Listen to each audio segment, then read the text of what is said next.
Hi, everybody, and welcome back. It is now 2 weeks since Suzanne Morphew's remains were found, and although so many of us are impatient to hear whether there are any additional evidence, I think we need to be patient a little longer because we are now talking about forensic evidence. A lot of testing has to be done, and I have no clue how long this testing and analysis may even take. I mean, it could be 6 to even a month to 3 months, if not more.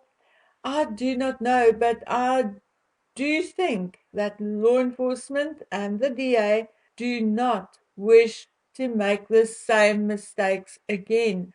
And therefore, I'm sure that this time they will dot their I's and cross their T's.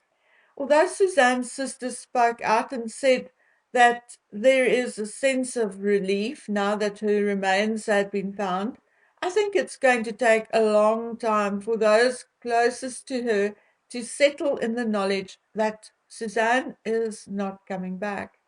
I think that although common sense told them, like it told us, that she is likely deceased, there is always hope until a body has been found. We do not as yet know what state Suzanne's remains were in when they were found, and although it was said that her remains were scattered, it was also said that it was in a shallow grave, which is rather conflicting. But because we saw the searchers using a back actor and digging, I would say she was buried, and that it is likely that most, if not all, of her remains were found. Law enforcement did release that she was initially identified via dental records. So, from that, we can deduce that at the very least, her skull was found, likely with her teeth intact. There is also a notion that some of Suzanne's stuff were found as well, and we don't know exactly what it is that they had found, but the simplest explanation or deduction would be that it would be her clothes, the clothes she wore that day or when she disappeared. Yeah, it would more likely be that than anything else I can think of. As far as I know, her cell phone still remains missing. Any case, so that is something else we don't know at this point. And taking the history of this particular case into consideration, I think it would be for the best not to start speculating. According to the former chief medical examiner, the Saguache County coroner has already found 90% of the information they need for an autopsy report, but toxicology and other lab testing may take weeks or months to conclude exactly what I said before. What we also know by now is that to date, or in recent weeks, 4 bodies have been found in the same area.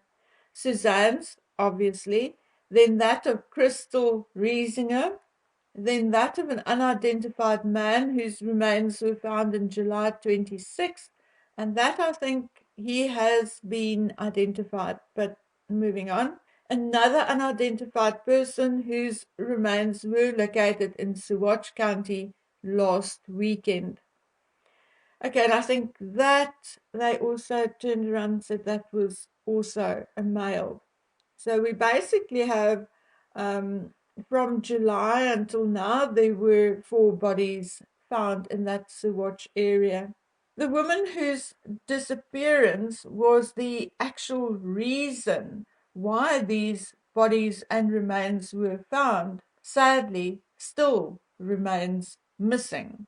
The medical examiner further says that the Saguache County coroner is likely currently performing x-rays on the remains to find evidence like a bullet hole, blunt force trauma, or damage done by a sharp object. If clothing was indeed found intact, it may also contain information such as gunshot residue or blood or hair, etc. According to the medical examiner, the second search was more likely to have been for other evidence in the area where Suzanne's body was found. Such evidence would usually be for things like bullets, cigarette butts, bottle caps, etc. Anything which may contain DNA or any other clue.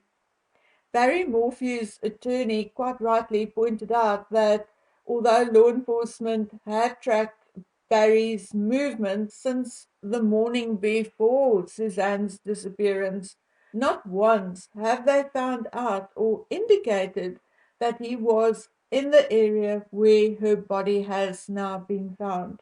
So, this case is going to have a lot of mystery and intrigue to unravel, and I sincerely hope that the public will keep up their interest in the case because the case, like so many others, deserve justice and fairness, and regardless of anything, Suzanne deserves the exact same justice and respect.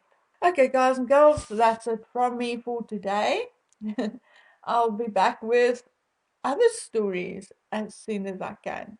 So until then, please take good care of yourself and each other. Bye.